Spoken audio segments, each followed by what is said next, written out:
and the potential of sitting out. Let's hear it, Napheesa. On the CBA, hitting crunch time, time is running out. Adam Silver talks about the 11th hour, but I'm just wondering what conversations you've had with maybe that middle tier of player in terms of moving forward, and if there is a deal to be done, or if you do need to end up striking. Well, for the past, I would say, like year and a half, the executive committee has been urging everyone to save their money because we knew the negotiations were coming up. We never know what's going to happen. You know, if there's not a season, we want to make sure everyone's prepared. So hopefully. That blank stare right there, that's the face of someone who genuinely believes the threat they're making carries weight.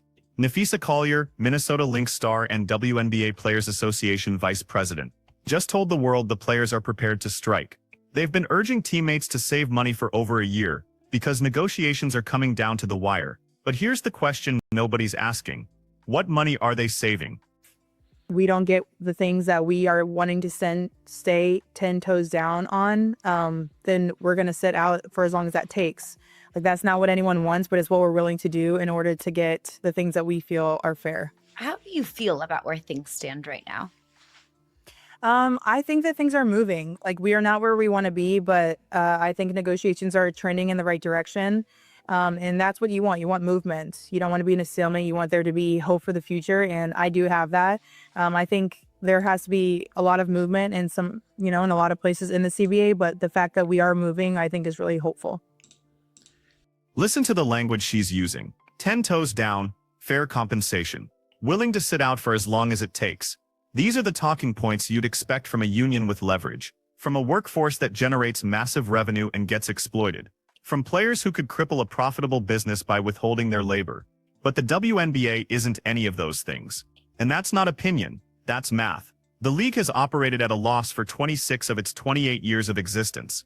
The average WNBA salary in 2024 was $120,000. Meanwhile, league-wide revenue sits around $200 million annually, split across 12 teams with rosters of 12 players each. Do that calculation. 144 players. $200 million in revenue. Even if you gave players 50% of revenue, which would be unprecedented for a league that loses money, you're looking at roughly $690,000 per player before you pay coaches, staff, facilities, travel, marketing, and operations. The numbers don't work. They've never worked. And threatening to strike when you're already being subsidized by NBA revenue sharing is like a teenager threatening to run away from home when they can't pay rent anywhere else. Hopefully we get a season started. We're working on it. We're moving in the right direction. We've conceded a few things. We understand how negotiations work. And hopefully we come to an agreement to where we can get the show on the road. We need what's fair. We need what's... Well, what's fair if you guys don't make any money? Like, what's actually fair?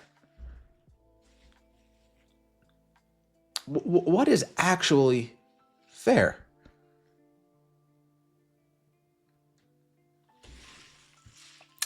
You guys have been operating a lemonade stand for the last 30 years. A lemonade stand for the last 30 years. None of you guys can sell anything. You can't sell lemonade. Now we get to the heart of it, the owner's reaction. And this is where the disconnect becomes almost comical. Collier genuinely seems to believe that when ownership hears strike threats, they panic. That they'll scramble to offer more money, more revenue share, more of everything just to avoid a work stoppage.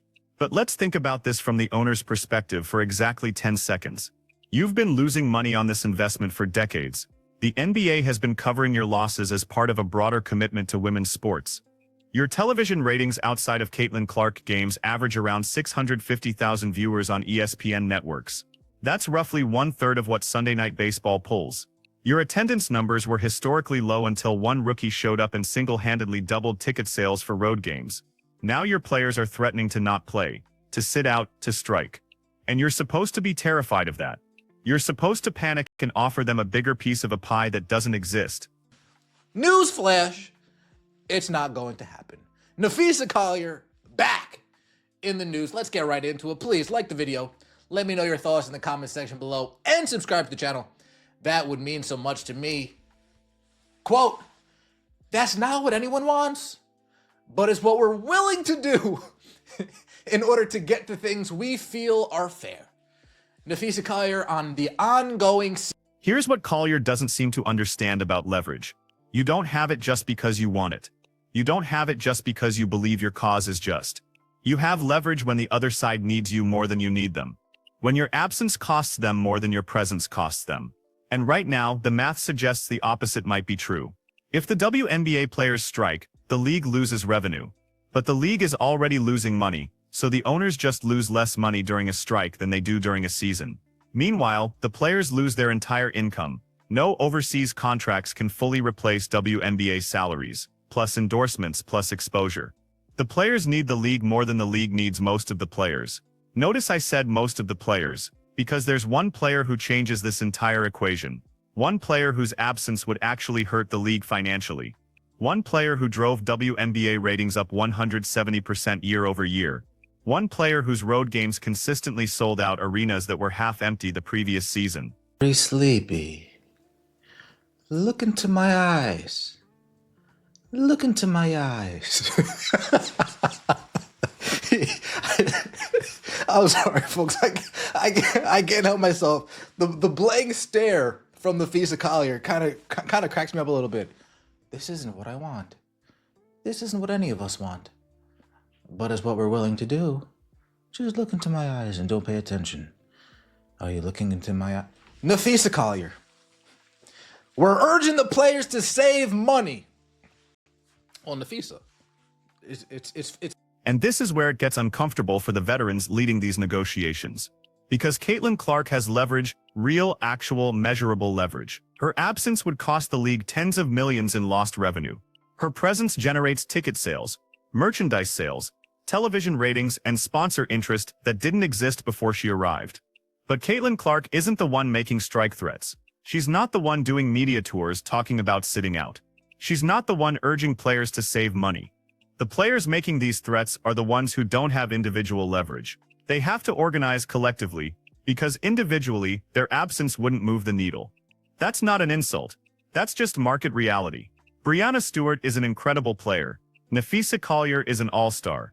But their games don't drive ratings.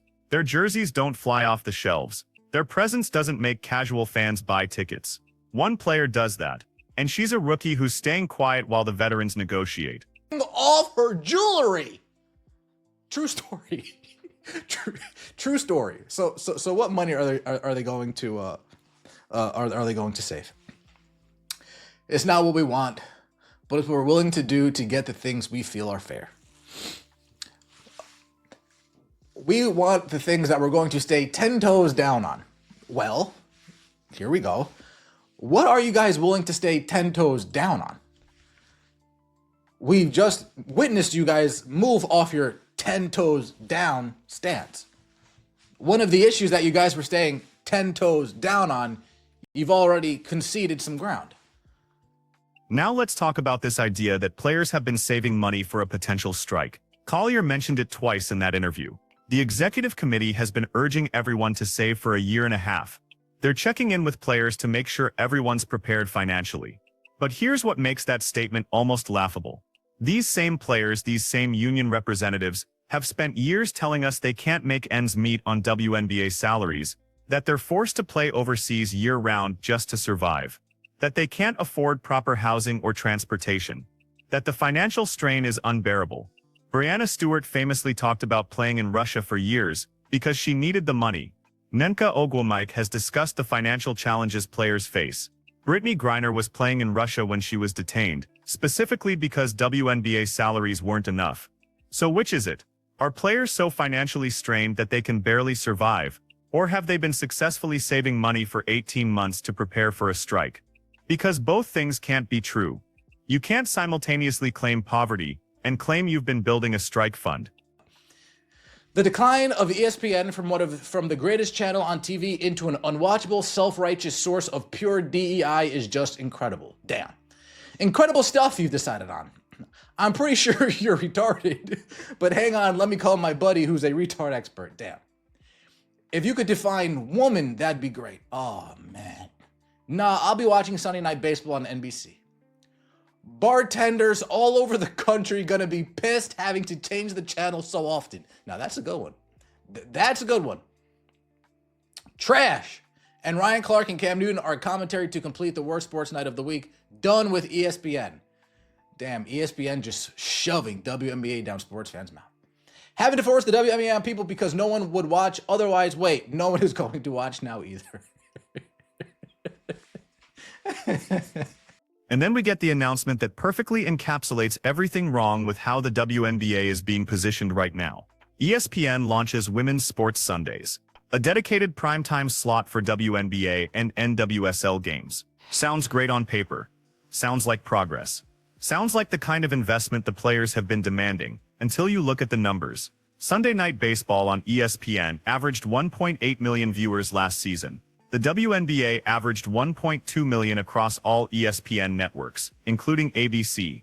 And that 1.2 million is heavily skewed by Indiana Fever games featuring Caitlin Clark. Take out Fever games, take out ABC national broadcasts, and you're looking at roughly 650,000 viewers for a typical WNBA game on ESPN. So ESPN is replacing or competing with Sunday Night Baseball programming that draws 1.8 million viewers with WNBA programming that draws 650,000.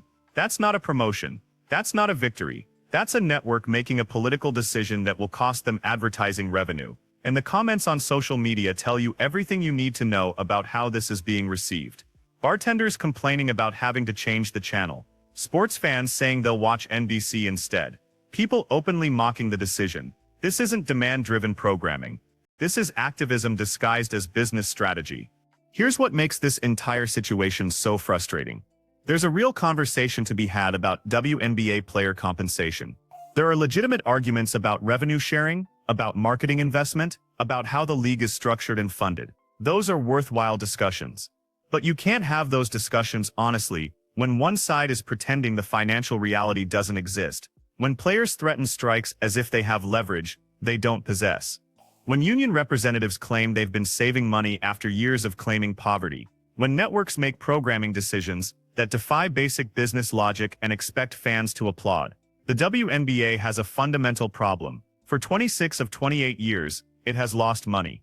It exists because the NBA subsidizes it as part of a broader commitment to basketball. That's not sustainable long-term, and it's certainly not a position of strength from which to make demands. Then Caitlin Clark shows up, one player, one rookie, and suddenly the equation changes.